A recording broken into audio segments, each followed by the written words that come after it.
noches, qué gusto saludarle. Para nosotros, como siempre, es un placer tenerlo en el Búnker Político. Este espacio de entrevista, charla, análisis y sobre todo mucha tertulia con nuestros invitados, siempre actores que cambian el rumbo y la trascendencia de nuestro estado de Michoacán. Y muchas ocasiones, por supuesto, también cambian y hacen la balanza a nivel nacional en muchos temas. Les saludo esta noche, gracias por acompañarnos. Les recuerdo que esta es una producción que tenemos, por supuesto, en conjunto, siendo solidarios distintos medios de comunicación, no solamente los clásicos como llamamos a la radio y a la televisión, sino también las plataformas digitales de los comunicadores y periodistas, yo creo que de los mejores que hay en el estado de Michoacán, y lo digo así con todas sus letras.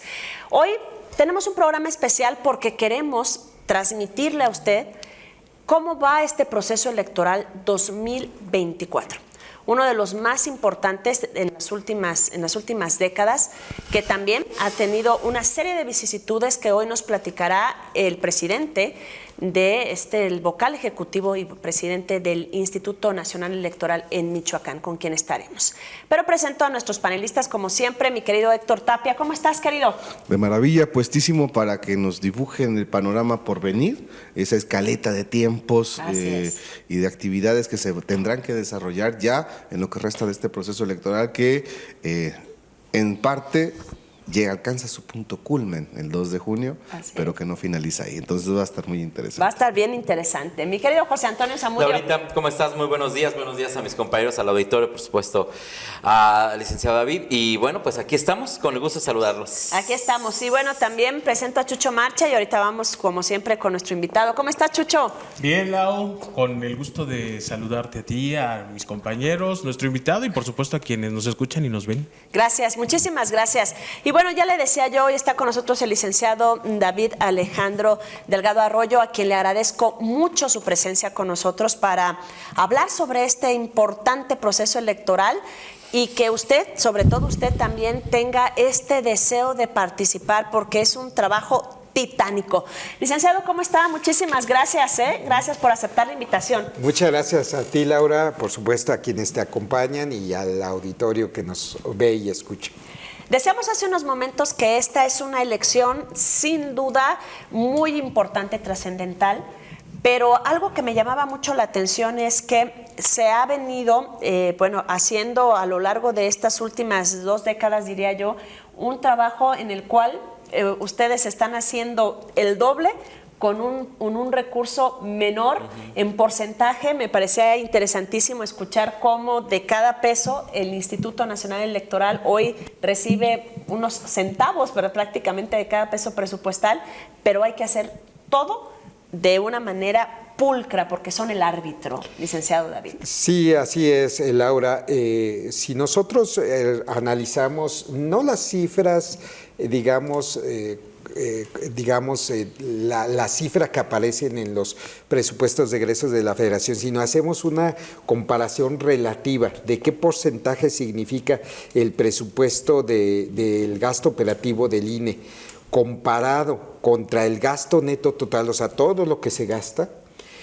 Yo les puedo decir que esta elección, este proceso electoral está costando 25 centavos de cada 100 pesos de presupuesto y que es el más barato de la historia reciente del país. O sea, ¿por qué?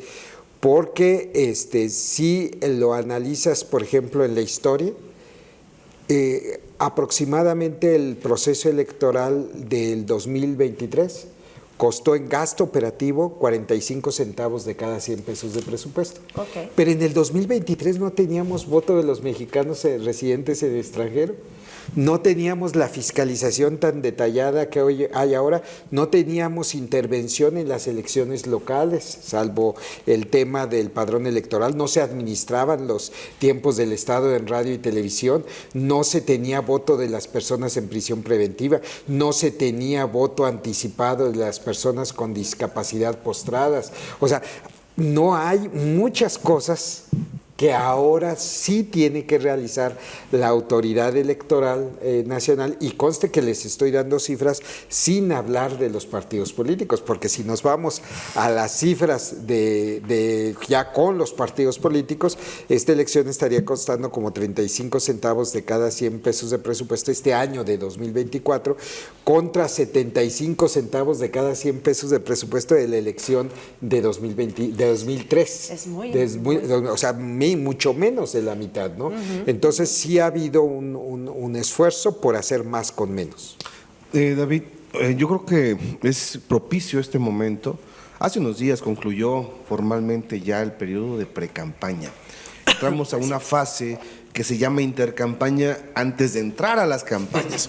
Lo manejo así, lo planteo de esta manera tan esquemática, porque yo creo que también es importante a la gente decirle cuáles son las diferencias de cada una de estas fases.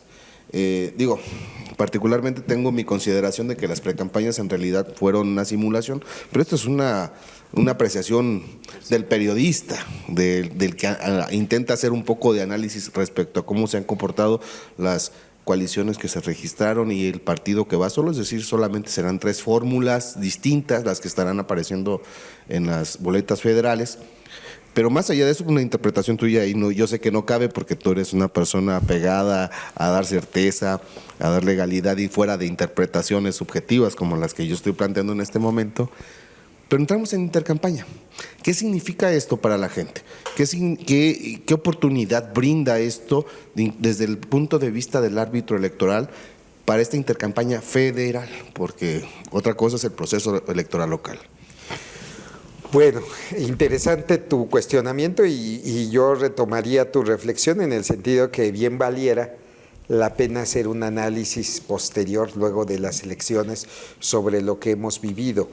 Porque digamos que se dio un fenómeno de movimientos políticos que obligó al Tribunal Electoral del Poder Judicial de la Federación en una interpretación garantista, que puede ser cuestionable, pero que está fundada en el artículo 1 constitucional, para inventar una nueva etapa que estuvo fuera del proceso electoral, que se le denominó por parte del Tribunal Electoral procesos políticos.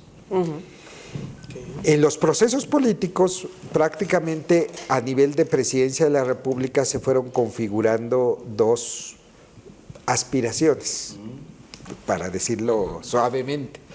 Y esas aspiraciones se convirtieron en precandidaturas en la fase de precampañas que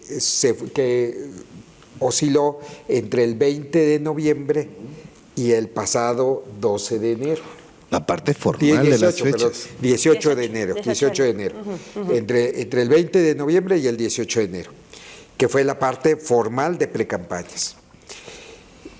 Sin embargo, lo que estuvimos viendo, al menos en este nivel de Presidencia de la República, pues fueron precandidaturas únicas. O sea, cuando la ley lo que señala, es que precisamente en las precampañas se deben de dar los procesos internos de selección de candidaturas. Como unas primarias, pues. Como unas primarias. Las primarias no eran los procesos políticos como inventó el tribunal. Ya después el tribunal tendrá que hacerse cargo de sus cosas y de su interpretación garantista, ¿verdad? O sea,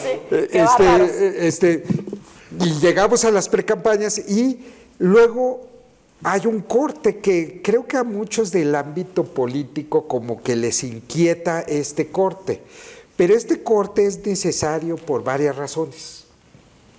La primera razón es porque la precampaña es como en la campaña. Después de la campaña hay la elección. Igual, después de la precampaña, la elección es lo que estamos viendo en los partidos políticos, que eligen a las candidaturas. Pero hay otras razones.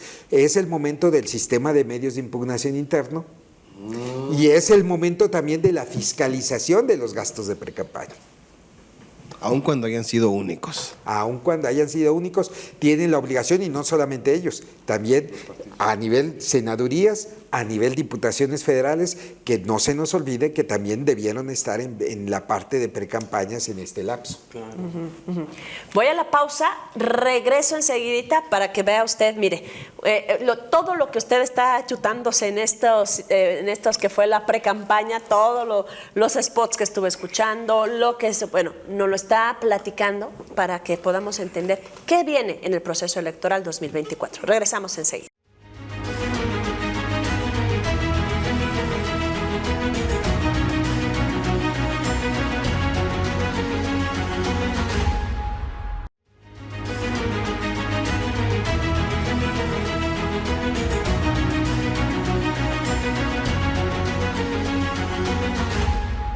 Ya estamos de regreso con usted esta noche en el Búnker Político, platicando con el vocal presidente del Instituto Nacional Electoral en Michoacán, el licenciado David Alejandro Delgado Arroyo. Adelante, ¿quién sigue? Pero fíjate, buenas noches, licenciado, pero para la gente de a pie, el grueso de la población, no va a decir nombres, ve a un hombre o a una mujer. Y lo ve en los espectaculares, o lo escucha en la radio, o en la televisión, o en las redes sociales. La gente de a pie no sabe muchas veces si es por parte de que es la precampaña para su partido político, o que luego si es para las alianzas, o que si ya luego es para las precampañas, o que si ya luego es las campañas. Esos pasos que usted nos acaba de mencionar, para la gente de a pie es difícil de entender, ¿no? Porque a final de cuentas buscan precisamente los partidos promocionar a sus candidatos, porque abajo dice la leyenda: publicidad dirigida a los militantes y de fulano de tal, nada más, ya, por eso sé. pero a lo que quiero llegar es que de todos modos es un desgaste, es una monda, licenciado, ¿no? Bueno, a ver, ¿por qué hay estos plazos? Precisamente porque la gente y muchos actores políticos demandaron que campañas muy largas iban a significar excesiva erogación de recursos. Claro. Entonces, debido a esto, se señaló en la Constitución que las campañas en elección presidencial iban a durar 90 días y que las precampañas iban a durar una fracción de esos 90 días, 60 días, ¿no? Entonces, está establecido en la Constitución. Entonces, y porque hubo una demanda ciudadana que se convirtió en norma en la reforma constitucional de 2007. Entonces, ahora, sin embargo, es cierto, las hormonas políticas... Las hormonas y testosterona y todo también. Y testosterona y demás, o sea, surge y hay el interés y todo ello, y lo que tenemos es lo que está en este momento, claro, ¿no? Sí. Y en este momento lo que sí hay que decirle a todos los que se ostentaron como precandidaturas que hay que tener cuidado. Hay que tener cuidado porque lo que hagan o digan pueden ser usados en su contra como actos anticipados de campaña. Y luego esto se vuelve complicado también por la otra dimensión que ya señaló Héctor, que es que tienen otros tiempos las precampañas locales. O sea, justo cuando iban terminando las precampañas federales, empiezan el 12 de enero las precampañas locales, que finalizarán el 10 de febrero. Entonces, digamos que solamente habrá un momento del 11 de febrero al 29 de febrero en que nadie debe de estar apareciendo, digamos, buscando el voto de los electores, aunque pues finalmente siempre muchos políticos actúan al filo de la navaja para sacar alguna ventaja e irse al tribunal. A ver quién tiene la razón. Sí. Oiga, David, y hablando de estos actos anticipados de campaña, que creo aquí habría que hacer mención especial porque podrían incurrir en alguno de estos y es una causa grave. Sí. Que podría traer consecuencias pues, muy lamentables a estas alturas del proceso, ¿no? Para quienes infrinjan. Claro, tendría que analizarse tiempo, modo y lugar de la infracción. Y bueno, esto ya sería cosa del propio tribunal ponderar, también a lo mejor en un sentido garantista.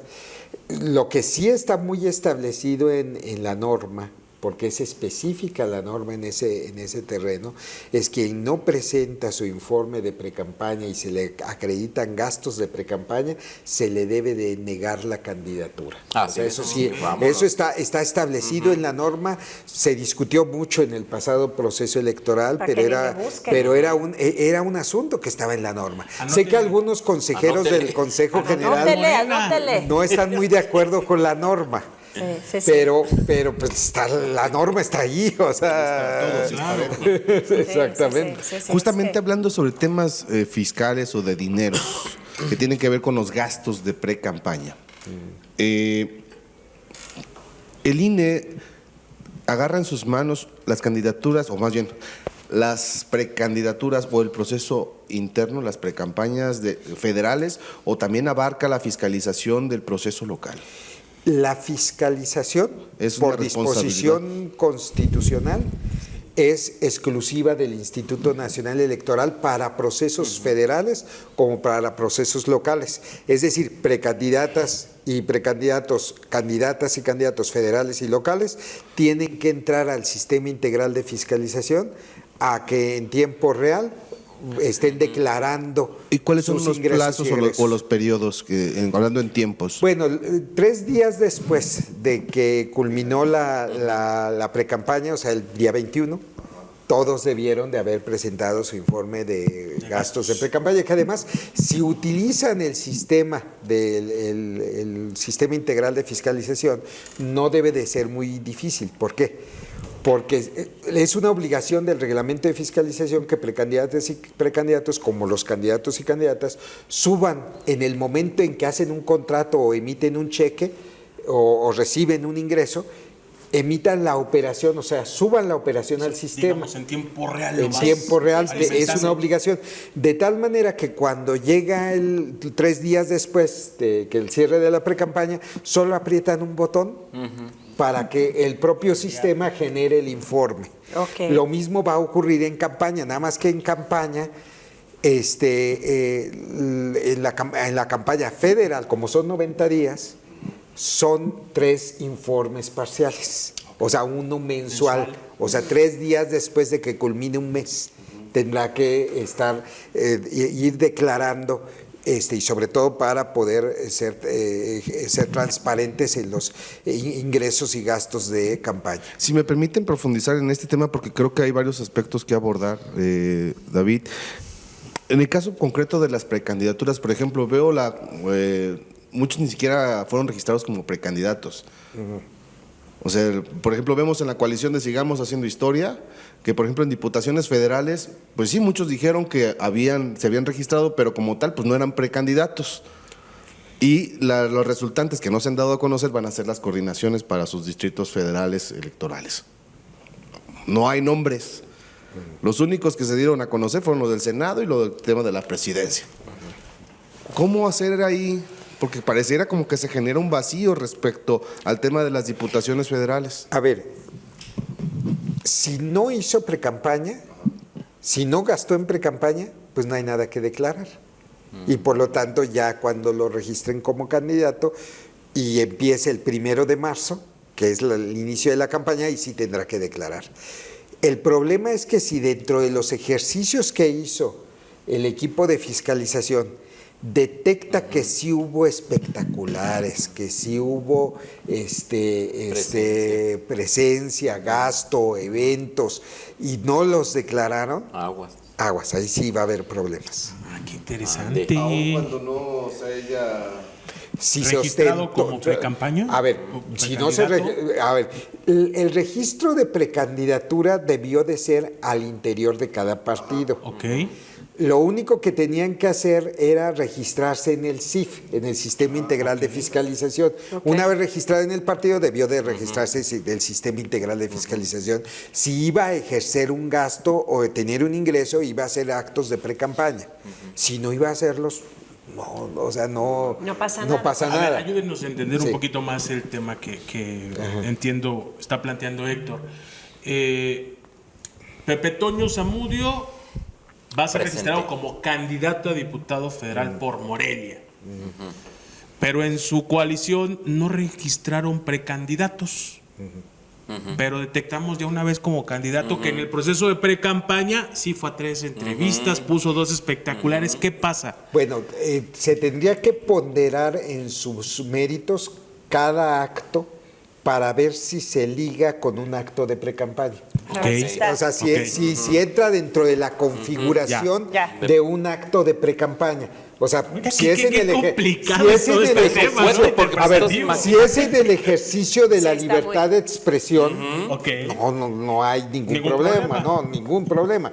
Pero si gastó, o sea, hubo alguna expresión que lo relacionara con la precampaña, de las expresiones que el tribunal ha definido, porque ha definido hasta palabras muy específicas, Claras. ¿verdad? O sea, si aparece alguna de esas expresiones, entonces sí ya estará el problema. Imagínate una foto mía, entonces estoy caminando haciendo ejercicio con Laura Yair en el bosque Cuauhtémoc y abajo dice publicidad pagada por Chucho Marcha, a favor de Pepe Toño Zamudio. A mí no Bueno, me metas a mí en no tu me metas. precampaña. Bueno, también ahí hay algo que sí han hecho, porque también el reglamento de fiscalización lo permite, que es el desmarque.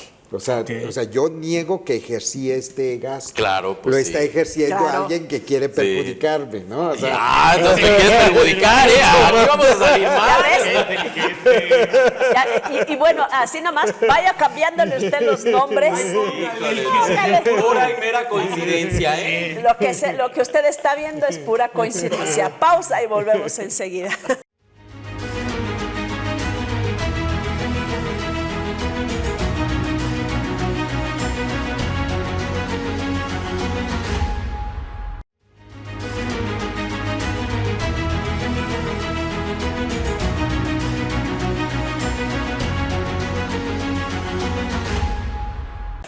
Estamos de regreso con todas y todos ustedes. Qué interesante, sobre todo porque en esta conformación de pronto veíamos mucho, licenciado, esta parte en la cual empezamos a ver nombres de muchos, de todos los colores.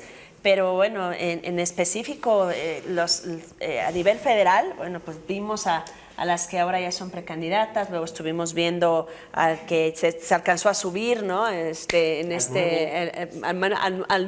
de la nueva política. O sea, esta parte, licenciado, que de pronto es como yo sintiera que van a pasos agigantados los partidos, queriendo, yo creo que en un estricto sentido poner a prueba al propio instituto. Es esta parte en la cual de pronto los vemos y decimos que eso no está permitido, y de repente entran en como Esta dinámica. se la juegan, siempre van caminando al filo de la navaja, Sí, licenciado. lo que ¿no? sea, Héctor. vaya, creo que la evidencia ahí está. Claro. Hay multas muy grandes a los partidos políticos por gastos no reportados en los procesos políticos ya.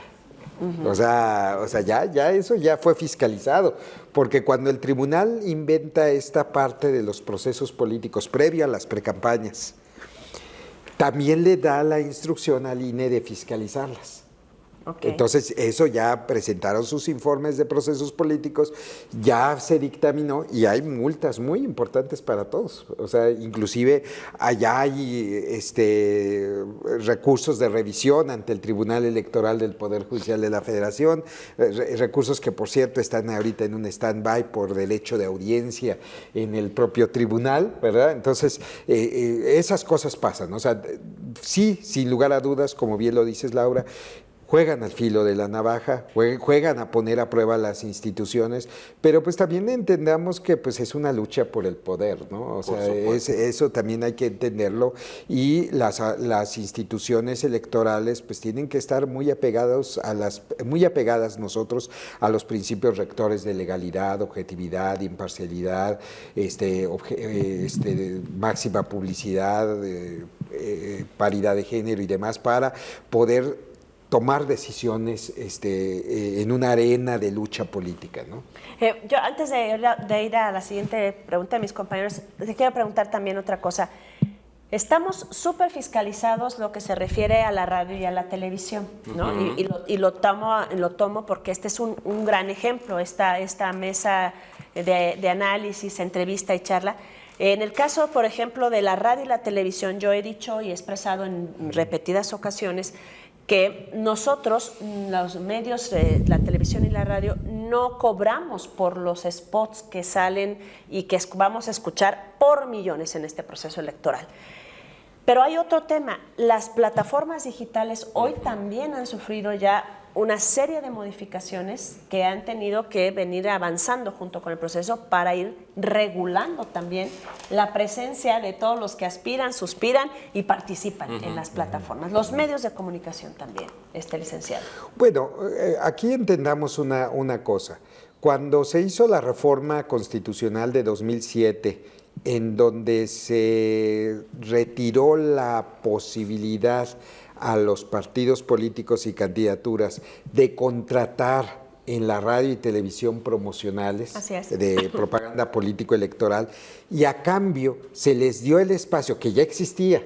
O sea, eso tampoco se inventó. Ya existían tiempos del Estado en la radio y televisión por el hecho de que la radio y televisión abierta viajan sus ondas electromagnéticas en el espacio aéreo propiedad de la nación. Así es. Entonces, por esa razón, se determinó en la Constitución que cada estación de radio y televisión, una vez que inician las precampañas y hasta el día de la jornada, debe de dotar de 48 minutos diarios al INE para que el INE administre entre los partidos políticos, ahora que inician las campañas, 41 minutos diarios y el resto para las autoridades electorales, y ese es el espacio que además se monitorea. O sea, el INE tiene centros de verificación y monitoreo para ver si cumplen el pautado que el INE les ordena. El propio INE manda las pautas, manda las órdenes de transmisión con los promocionales que al INE le entregan los partidos políticos. El INE se convirtió en una gran agencia de publicidad política. Sí, claro. O sea, la verdad, sí. muy, muy grande y además de verificación.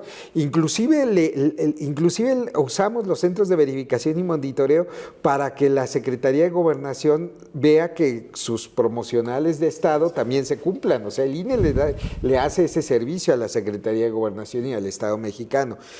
Pero una cosa es eso, y otra cosa muy diferente, como bien lo decías, Laura, son espacios como este. Espacios de la libertad de expresión, del ejercicio legítimo de la libertad de expresión, en donde lo único que la ley señala son unas recomendaciones a los espacios noticiosos para buscar equidad en los tiempos de todos los partidos políticos, para buscar que no haya violencia política en razón de género hacia las mujeres, para que haya cobertura si hay candidaturas independientes, para que, digamos, no confundan las opiniones con las notas. O sea, hay una serie de recomendaciones, pero son eso. Son recomendaciones a los espacios noticiosos y de hecho el acuerdo lo señala muy claramente en el sentido que sin limitar la libertad de expresión. Es importante. ¿Quién dijo yo? Dentro de todo esto y hablando de los tiempos al límite, vamos ahora a la cancha de los ciudadanos, porque también ahí hay otro gran tema y creo que en este 2024 cierra el tema de trámite de credenciales de elector con cifras nunca antes vistas, David. Sí, sin lugar a dudas, tuvimos un cierre de los trámites de actualización y de inscripción muy por arriba de lo normal en un cierre similar. El comparativo es 2018, que en una elección presidencial sí está muy por arriba, casi 9 puntos porcentuales por arriba, o sea, sí está bastante alto. Se notó el interés de la ciudadanía por este tipo de trámites, por tener bien su credencial para votar. Les agradecemos a la ciudadanía y nada más para tratar de dar algunos ejemplos. Ayer yo hacía unos análisis en el sentido de que en 8 días de trámites aquí en Michoacán, hicimos más trámites que el cupo del Estadio Morelos. Fíjate. En 8 días. En 8 días. Y durante el mes de enero, el INE hizo tantos trámites como para llenar el Estadio Azteca. O sea, más de 83,000 Estamos hablando trámites. de lo que mandó Michoacán, ¿no? Michoacán, nada más Ok. Michoacán, nada más Michoacán. O sea, estoy hablando de Michoacán. Pues es de los que Entonces, tienen más participación a nivel nacional. ¿O cómo podríamos? Creo que hay mucha participación a nivel nacional, pero creo que sí en Michoacán se notó Sí estuvo. que estamos, si no en la media, por arribita de la media en la solicitud de trámites de credencial para votar. En este momento todavía, y es muy importante decirlo frente al auditorio, todo aquel que estuvo formado el 22 de enero, hasta las 12 de la noche, ¿cierto?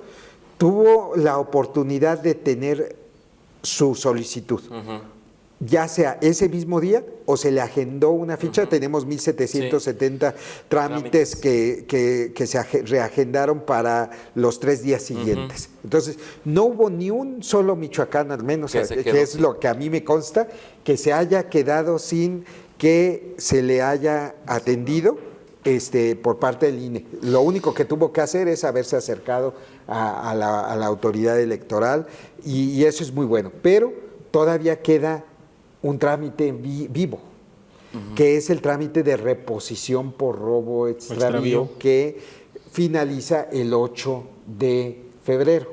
Okay. Ese trámite por robo extravío es decir, te vamos a generar una credencial nueva, ¿verdad?, con tus mismos datos, sin modificación, pero con imágenes diferentes, o sea, una nueva foto. Claro. Sí.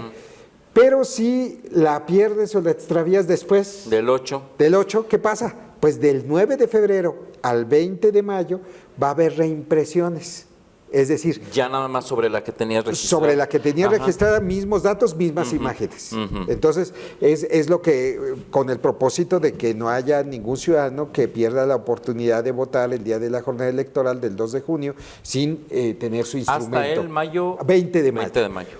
Pero además, fíjense, nada más, ya estamos en estos días ya capacitando a 1,913 figuras que ya contratamos de supervisores electorales y capacitadores asistentes electorales, que serán el operativo de campo que llegue a todos los rincones del estado, luego de que a principios de febrero hagamos la insaculación, que es el sorteo del 13% de ciudadanos en la lista nominal de cada sección, a quienes van a entregar una notificación para decirle: es probable que usted pueda ser funcionario de casilla.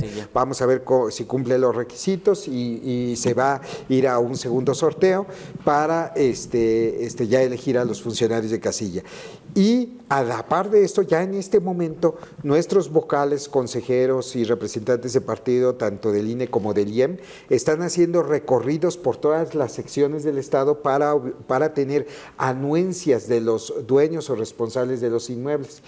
Ya en este momento, por cierto, ya recibimos fichas y datos de todas las personas en prisión preventiva de parte de los reclusorios del estado, de 11 reclusorios del estado, que ascienden a cerca de 2,600 personas, a quienes a partir del día 25 se les está entregando una carta de invitación para inscribirse en la lista nominal de personas en prisión preventiva. Entonces, se están articulando muy diferentes procedimientos con el propósito de organizar la elección. Claro. Vamos a la pausa, Pepe, y ahorita regresamos, por supuesto. Vamos rápido, no nos tardamos.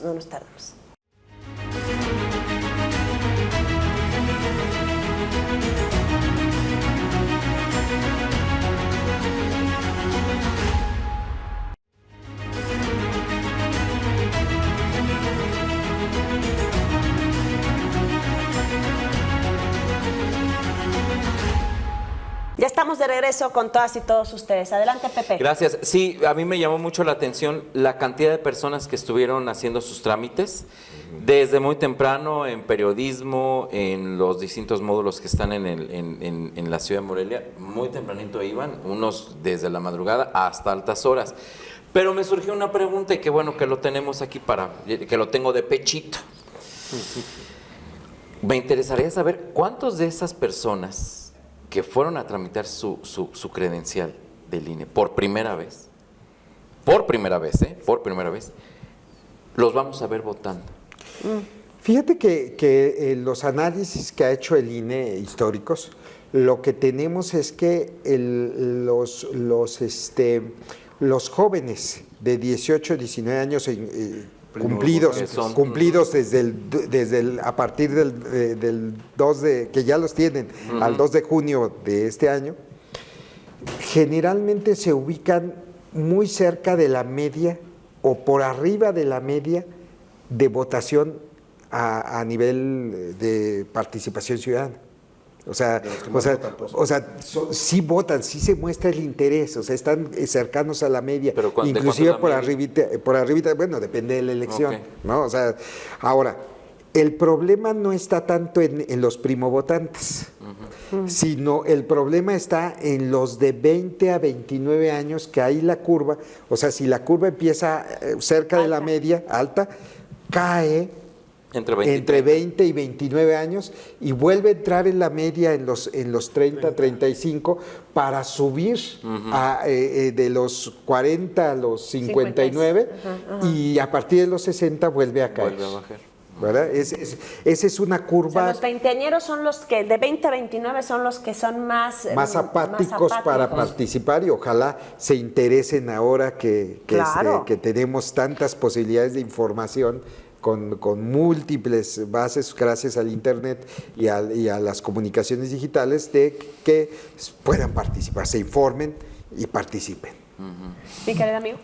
Creo que hay un tema que no podemos dejar de lado, David, y estamos brincando prácticamente algo completamente distinto, pero tiene que ver justamente con este derecho que tiene cualquier mexicano y mexicana por elegir a sus próximos representantes. Platicábamos fuera del aire hace un momento sobre esta postura que tienen, por ejemplo, en Oaxaca, donde pues hay comunidades que eligen a sus autoridades en lo local, en sus comunas, vía usos y costumbres, pero no impiden la instalación de casillas para elecciones, por ejemplo, para diputados federales, para senadurías, para la propia presidencia de la República. Caso contrario a lo que vemos en Michoacán desde los últimos, bueno, no sé si 3 o 4 procesos electorales que se viven en la entidad, donde comunidades indígenas, pueblos originarios, pues levantan la voz y se pone tensa las cosas y no quieren permitir de pronto la instalación de casillas. Hasta este momento no sé cuántas vayan. En Michoacán, hace un mes aproximadamente, se refería que eran como 10 comunidades que estaban en esta postura, por lo menos de alguno de los movimientos que está en Michoacán. Pero ¿cómo va este tema? Se ha manejado que ustedes también forman parte de este diálogo que se tiene que entablar como para tratar de pues, encontrar salidas que permitan garantizar el derecho de los que radican en estas comunidades a ejercer el voto. ¿Cómo va este tema? Bueno, es un tema complejo aquí en Michoacán, efectivamente, desde 2011, cuando surge el movimiento de Cherán, hay esta postura de no campañas, no casillas, ¿verdad? O sea, es la postura que ha irradiado desde Cherán a distintas comunidades indígenas e inclusive relacionándolos con este derecho que tienen al autogobierno, con automáticamente decir que no casillas, no campañas. Pero también es cierta esta otra cara de la moneda, Héctor, que sucede en Oaxaca y en otras comunidades indígenas del país. Más representativo Oaxaca, porque prácticamente más de la mitad de los municipios de Oaxaca se eligen por usos y costumbres. Sí, mucho. Pero sí permiten el resto de las elecciones, ¿no? O sea, es algo que tendríamos que seguir convenciendo, no imponiendo, convenciendo a las comunidades indígenas de que es un derecho humano.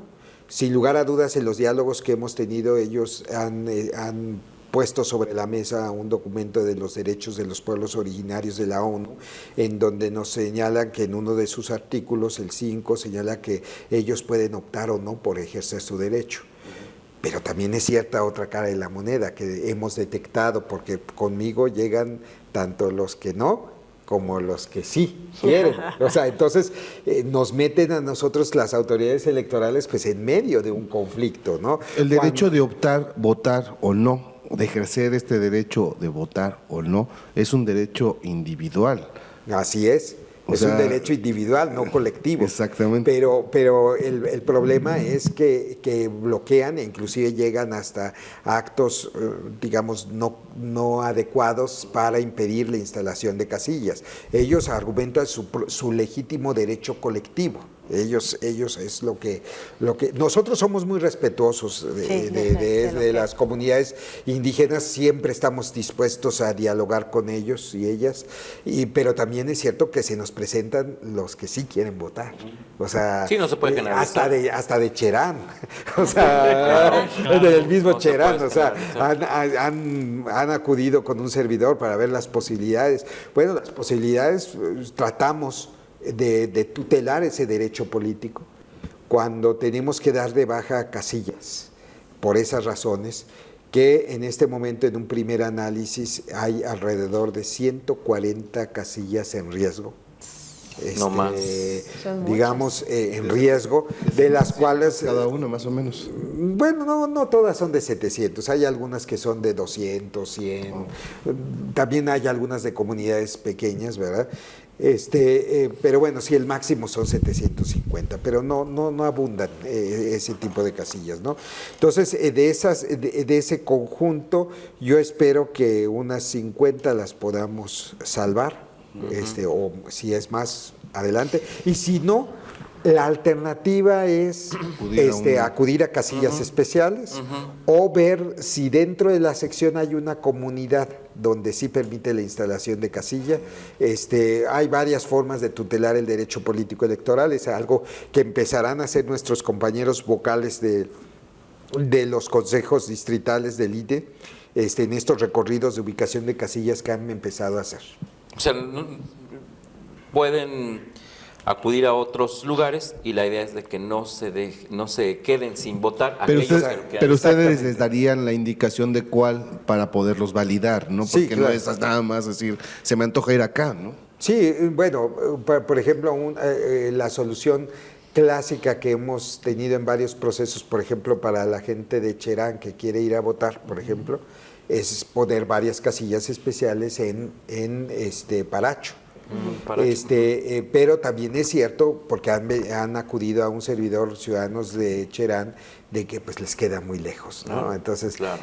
También habría que dialogar un poco con Santa Cruz Tanaco, que es una comunidad de Cherán. O sea, de hecho, Cherán tiene una localidad que sí permite la instalación de casillas. O sea, paradójicamente, se rige también por usos y costumbres, pero ellos pero ellos sí permiten la instalación de casillas. Vamos a dialogar también con ellos para ver si permiten una casilla especial, ¿verdad? También ahí. Vamos a ver, estamos en ese diálogo y por supuesto agradecemos mucho en este sentido el acompañamiento que nos ha ofrecido el gobierno del Estado para también sumarse a los diálogos con las comunidades.